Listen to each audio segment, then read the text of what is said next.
மலர்களின் நடுவினில் ஒரு ரோஜா, மக்களின் மத்தியிலே காமராஜா. மலர்களின் நடுவினில் ஒரு ரோஜா, மக்களின் மத்தியிலே காமராஜா.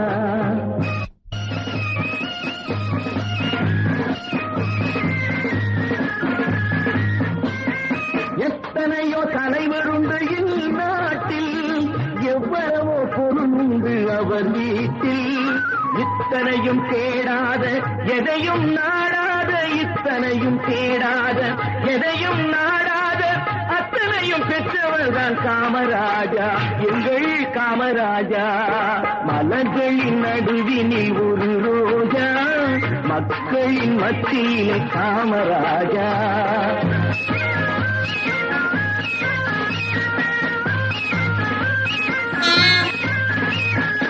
இந்தியா என்பதுதான் அவர் வீடு, இந்திய மக்கள் எல்லாம் அவர்